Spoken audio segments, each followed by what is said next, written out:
Bom dia a todas e todos. Desembargador Alcides, muito obrigado pelo convite.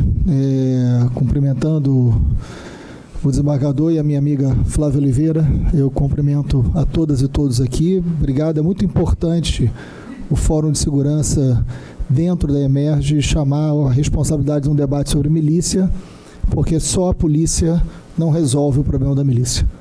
Muito pelo contrário. Essa é uma responsabilidade do Estado como um todo e do conjunto da sociedade. Então, por um lado, é muito cansativo. Depois de 11 anos da CPI, a gente está sentando aqui para falar coisas que a gente fala há muito tempo, reiteradas vezes, mas é necessário, né? Então, doutora Vitória, meu querido amigo, irmão Ibis, desembargador Luciano, Zé Cláudio, amigo de tantas lutas, de tantos anos, Cláudio Ferraz, o Capote está aqui, substituiu o Cláudio na Draco, foram delegados com quem eu trabalhei intensamente na época da CPI e foram fundamentais para que a CPI chegasse onde chegou, e a CPI continuou ajudando a Draco depois da CPI, porque a CPI tem prazo para acabar, graças a Deus, né? E foi um trabalho importante que o parlamento naquele momento conseguiu fazer, né? Enfim, antes de eu falar sobre isso, eu quero ser bem objetivo, falar aquilo que eu acho que é útil nesse momento, mas antes eu queria me permitir fazer uma sugestão para todas e todos. Anteontem foi publicado o novo Atlas da Violência, o que a gente chama de Mapa da Violência, que é feito pelo IPEA, pelo Fórum Brasileiro de Segurança Pública, né? Eu tenho aqui um resumo apenas, ele é muito contundente e acho que essa é uma leitura decisiva. Está na internet, é fácil de acessar. É muito importante para que a gente, quando fala de segurança pública, fala de medo, né, fala de violência, a gente precisa... É quase que o censo da violência, né? Falando em censo que está sendo cortado aí pelo governo de forma muito irresponsável, mas o Atlas da Violência é o censo da segurança pública. Os números são estarrecedores e apontam os equívocos muito profundos nesse momento. A gente está vivendo um momento de um acidente histórico, né? Isso passa, mas custa caro. E nesse sentido, assim, são 65 mil homicídios em 2017, são dados de 2017. Mas eu sei que eu estou aqui para falar de milícia, eu vou falar, mas não queria deixar de indicar a necessária leitura. E tem um ponto muito importante, tem vários, né? Por exemplo, mais de 7 em cada 10 homicídios da população negra. Então, não é verdade que todos nós somos atingidos da mesma maneira pela violência, né? Um número absurdo de jovens, dos homicídios todos cometidos, 72% com armas de fogo, né? De 15 a 24 anos, mais da metade da causa-morte de brasileiros é por homicídio. Então, é um drama muito profundo, é um problema da democracia, não é um problema da segurança pública, não é um problema de polícia, é um problema da democracia que a gente está falando. E aí tem um ponto central que é sobre a violência sobre as mulheres. E tem um dado que, Flávia e Vitória, me chamou muita atenção, e são 13 mulheres mortas por dia em 2017. Mas um dado eu acho muito sintomático que eu queria destacar aqui antes de começar a falar de milícia. Número de mulheres mortas por armas de fogo na residência dentro de casa cresceu 25%. Eu vou repetir, o número de mulheres mortas por arma de fogo dentro da sua casa cresceu 25%. O número de mulheres mortas por armas de fogo fora da residência cresceu 6%. Ou seja, aumentou em demasia a violência com arma de fogo contra as mulheres dentro da sua casa. Por que eu estou chamando a atenção disso? Pela irresponsabilidade do decreto das armas e, ao mesmo tempo, do projeto penal do ministro Sérgio Moro, que fala sobre a possibilidade de flexibilização do conceito de legítima defesa usando forte emoção. E isso, somado ao decreto, é um estímulo brutal ao feminicídio no Brasil. Os números estão aqui, são números oficiais. Acho fundamental que a gente tenha a coragem de encarar esse debate, mesmo com alguém que na opinião pública parece estar acima das questões mais evidentes da democracia, que é o ministro Sérgio Moro, mas deve se submeter ao debate público de interesse público de todos, porque está numa função pública, né? Os números estão aqui, são contundentes. O decreto das armas, assinado também pelo ministro, e o seu pacote penal não dialogam com as necessidades apontadas pelo mapa da violência, pelo contrário. Então, feita essa observação que eu não poderia deixar de fazer... Então, eu queria até aproveitar e fazer uma parte.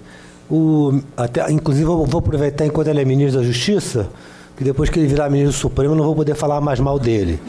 Então, eu tenho que aproveitar agora, hein? Agora ainda posso. Pois é. Ele faz uns twitters, e num desses twitters ele diz o seguinte... Pelo visto, isso pega, né? Fazer Twitter. Exatamente, ele pegou a mania. E num desses twitters ele disse assim, não, vocês estão falando muito dessa questão do direito de matar, etc., mas na Alemanha também tem isso. Na Alemanha, por acaso, tem direito de matar?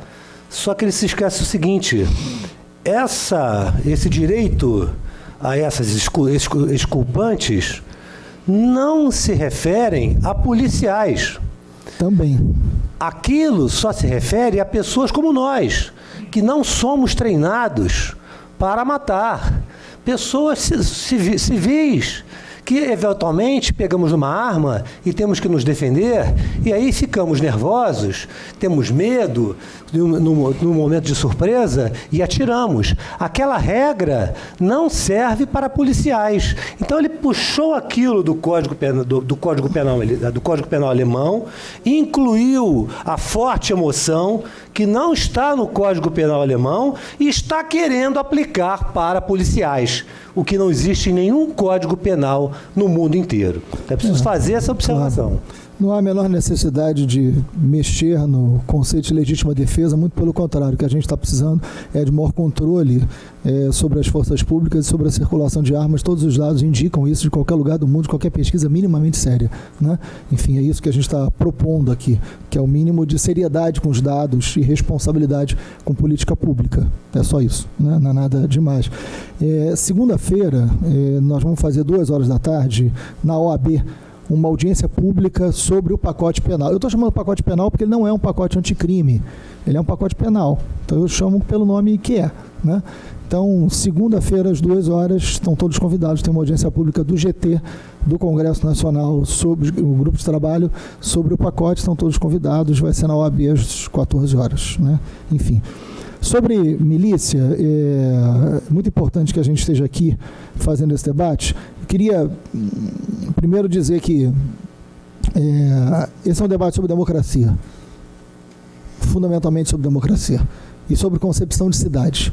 Esse não é um debate sobre forma de polícia. Ele avançou muitíssimo sobre isso no meu entendimento, né? Eu propus só um histórico que eu acho que é importante resgatar. Eu me tornei deputado estadual em 2007, no mesmo momento que o Cabral e a sua turma assumiram o governo do Estado e o controle da Assembleia Legislativa, que eles já tinham antes, mas assumiram efetivamente ali em 2007. Eu apresentei o pedido de CPI das milícias no 3º dia do mandato. Eu acho que tem uma cronologia aí que é importante ser resgatada, né? Esse pedido de CPI ficou trancado 1 ano e meio, porque nem Cabral e nem a Assembleia Legislativa tinham interesse de investigar as milícias. Por razões óbvias, inclusive, porque muitos milicianos estavam na própria Assembleia Legislativa. E falo isso com tranquilidade porque foram condenados, inclusive, não estou aqui, né, especulando ou fazendo qualquer tipo de ilação. E 1 ano e meio, esse projeto da CPI ficou trancado. Era motivo de chacota no dia a dia da Assembleia Legislativa. Se não fosse o episódio envolvendo os jornalistas do jornal O Dia, que foram barbaramente torturados na favela do Batã, a CPI nunca teria saído do papel. Falo isso com a maior tranquilidade. Não havia capacidade e correlação de força na política para fazer aquela CPI funcionar. O que faz a CPI ser aprovada é quando os meios de comunicação, porque antes, inclusive tem um aqui presente, salvo destaque de poucos jornalistas que tinham a coragem de, nas suas redações, falarem sobre milícia, fundamentalmente 2 ou 3 no Jornal Globo e alguns no Jornal Dia, né? É que a gente tinha, inclusive da onde vem o nome milícia, os jornalistas não sabiam como tratar, e uma jornalista atribui o nome milícia a uma matéria, isso fica, é assim, né? E o Cláudio resgata isso.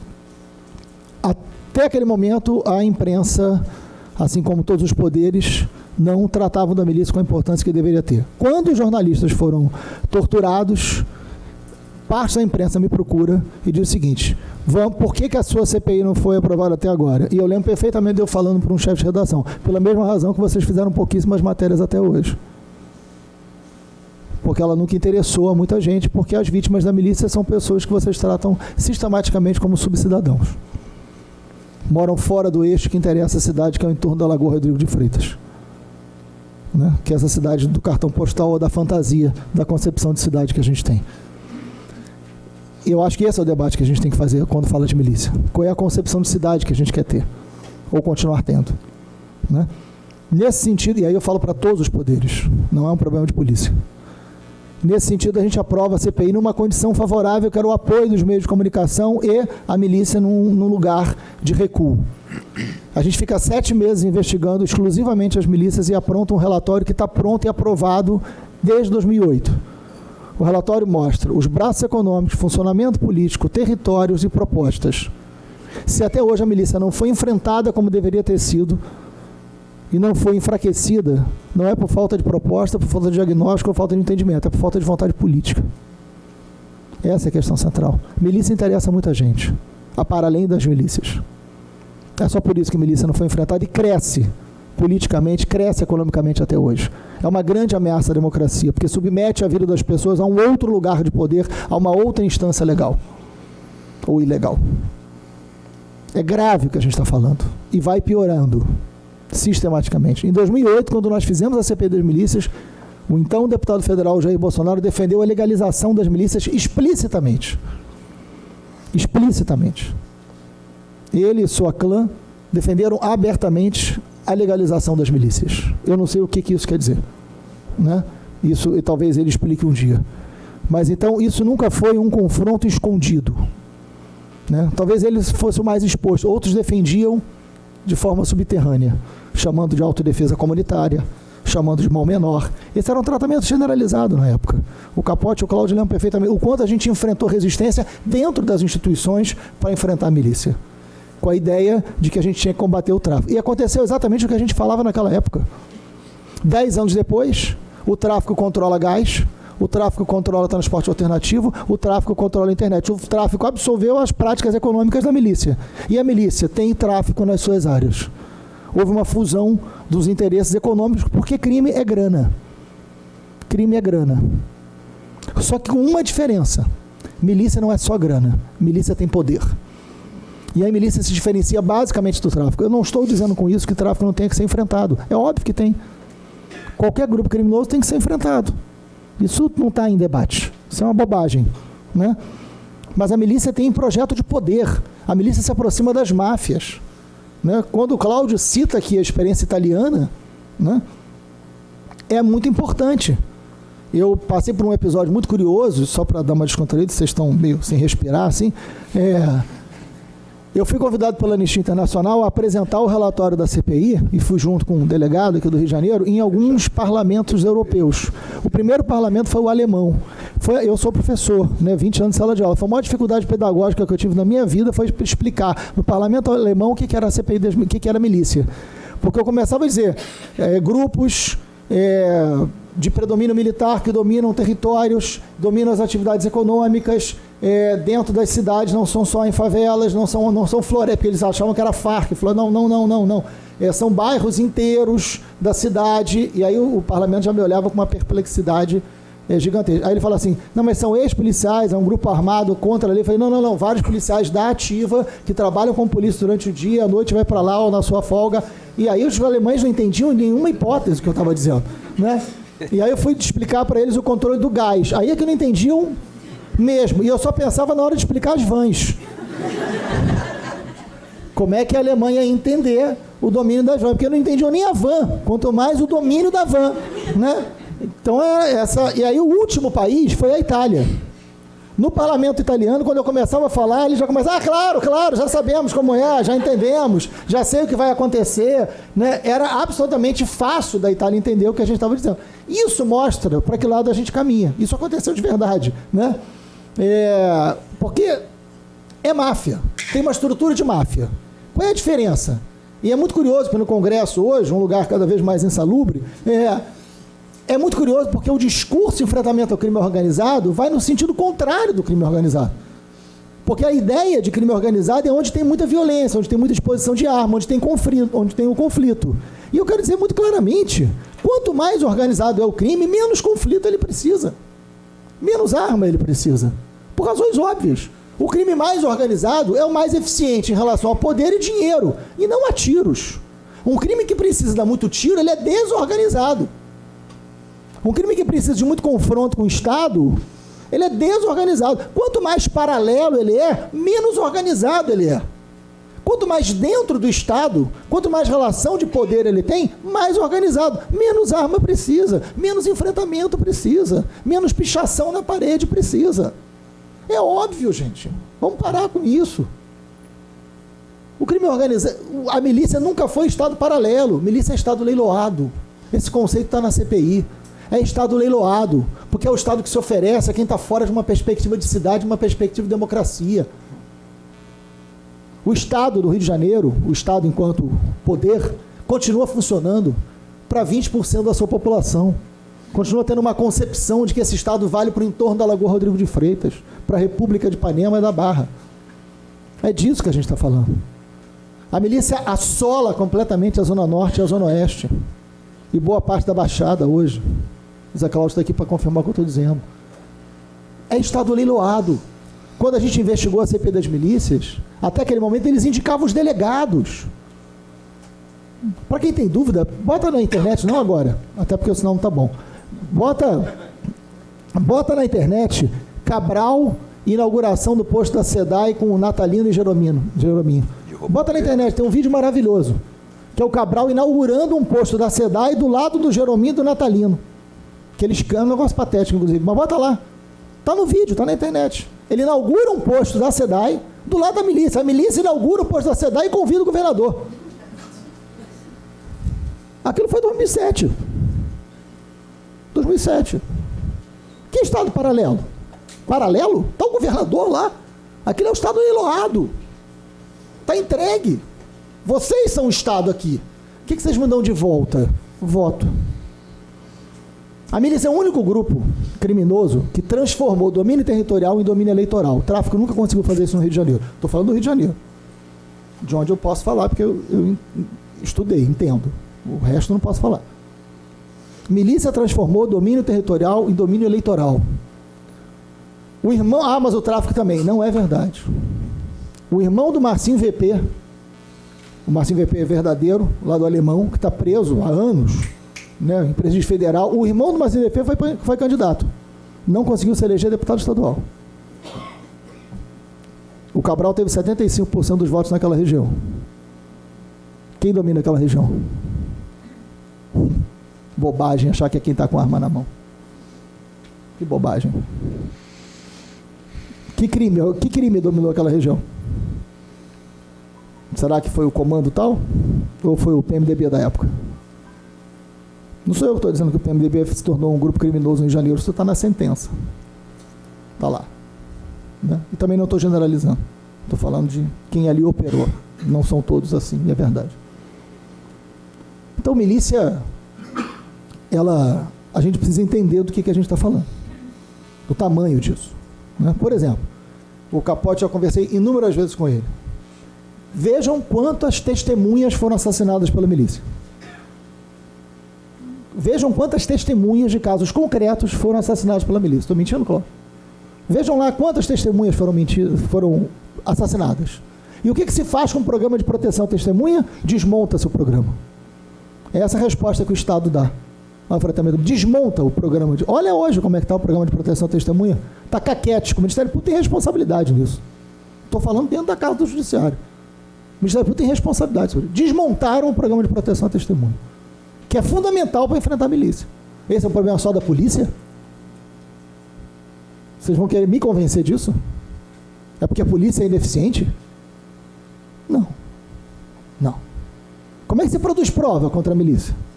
Para tipificar o crime de milícia foi um sufoco, porque eles eram presos por formação de quadrilha. Não é isso, não? A gente tem que abrir a verdade, né? A milícia elege gente, elege senador. Elege gente poderosa, né? Com o discurso do medo, com o discurso da ordem.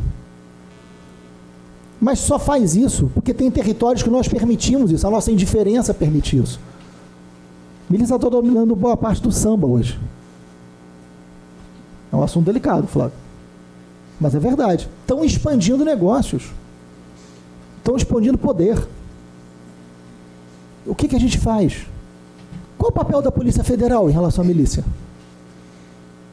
Por que a Polícia Federal não atua mais sobre milícia? Não é a grande polícia? Não é. Não é verdade, inclusive, a propaganda que se faz sobre. Inclusive, estruturalmente, é muito precária. Por que a Polícia Federal não assume mais a quantidade, os casos de milícia? As polícias do Rio têm muita limitação. Aliás, de lá para cá, desmontaram a Draco. Vejam a estrutura da Draco hoje. Vejam como está a Draco hoje. Não tem interesse de enfrentar o crime verdadeiramente. É melhor criar uma concepção de que crime organizado é o crime da barbárie. Né? E aí a gente continua prendendo os grandes traficantes brasileiros, todos com sandália de havaiana, canela russa e desdentados. E a cocaína é o segundo maior comércio do mundo, só pede para o petróleo. Tem alguma coisa errada. Porque entre o lucro da cocaína e o grande traficante que a gente prende, vai uma distância. Não estou dizendo que não cometeu crime, que não é violento e que não é uma ameaça. Não estou dizendo isso. Mas estou dizendo que entre o poder econômico e a lógica policial tem uma enorme diferença. Não é porque a gente não combate. A gente continua prendendo quem a gente vigia. A gente não prende quem a gente investiga porque a gente não investiga. Vocês querem ver? Tudo que eu estou falando, eu estou trazendo números. Eu quero fazer esse debate com qualquer um. Vamos embora. Investimento em inteligência policial. Alguém discorda que é fundamental para combater crime? Qual é o lugar do mundo que enfrentou crime organizado sem investimento em inteligência? Me digam um. Me digam um lugar do mundo que crime organizado foi enfrentado com tiroteio. Quais são as duas maiores apreensões de fuzil na história do Rio de Janeiro? Quais foram as duas maiores apreensões de fuzil no Rio de Janeiro? Uma delas no aeroporto, foi a segunda, e a outra do lado da casa do presidente. E eu não estou dizendo que ele tem alguma coisa a ver com isso, eu não sei quem são meus vizinhos também, e por mais que aquele ele conhecesse. Mas são as duas maiores apreensões de fuzil da história do Rio de Janeiro. Não foi em favela, não foi com tiroteio, não foi com sangue, sem nenhum tiro. É fato. O Rio de Janeiro foi o último colocado no Brasil em investimento em inteligência. Claro, é o lugar mais... é quase uma Dinamarca, né? Então, para quem investir em inteligência? O Rio de Janeiro, no Brasil inteiro, foi o último estado em investimento em inteligência. A gente ficou na frente de Tocantins, que investiu 45% a mais em inteligência do que o Rio de Janeiro, o penúltimo colocado. Em 2017, a gente investiu R$ 2.469, a previsão era de 7,3 milhões. Em 2016, o previsto era de 10 milhões e investimos zero. Zero. Nenhum centavo.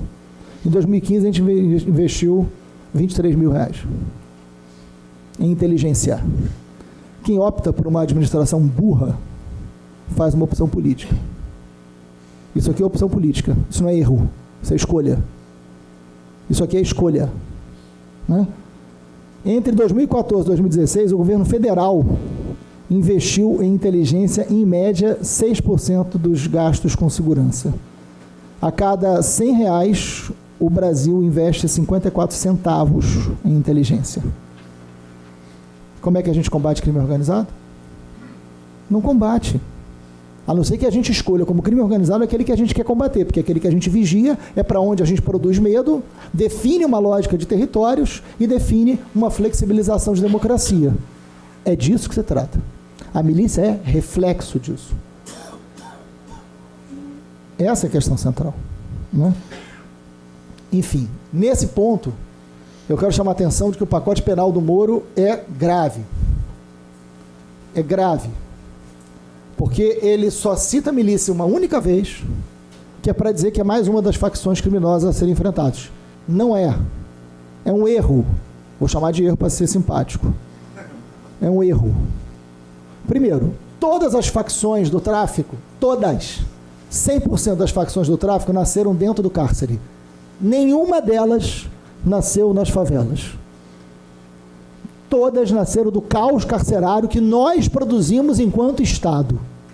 Todas. De qualquer lugar do Nordeste, do Norte, todas nasceram do caos. E, aliás, o mapa da violência mostra que o grande número de homicídios vem entre conflitos de facções que nascem todas dentro do sistema penitenciário brasileiro. Não ter política penitenciária é a política penitenciária de todos os últimos governos, inclusive os de esquerda. Todos, inclusive os de esquerda. Não estou aqui para passar a mão na cabeça de ninguém. Né?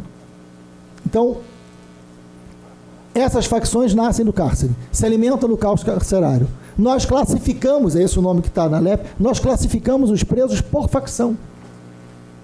Estou mentindo, gente? Quem é da polícia aqui, eu estou mentindo? Como é que é a classificação de preso? Qual é a sua Isso acontece no Rio de Janeiro. Qual é a sua facção? Isso é uma pergunta do agente do Estado. Se o cara tem, ele já vai para um presídio e cumpre toda a sua pena no ritual daquela facção. Se ele não tem, o cara fala, você mora onde? Pelo seu local de moradia. O Estado te define uma facção e você vai para um presídio daquela facção. Ora, bolas. Se você matou 500 ou roubou um celular, não faz a menor diferença. Vão ficar todos juntos na lógica da facção, que é o Estado que organiza. E aí vem o ministro, né, naquela sua simpatia peculiar, e diz que milícia é uma facção. Milícia não tem nenhuma relação com o sistema prisional. Milícia não nasce do cárcere. Milícia nasce das relações de poder e território. Milícia nasce dentro das forças de segurança pelo total descontrole que temos. Milícia é projeto de poder, de domínio de amplo território para eleger gente para fazer finanças, grana.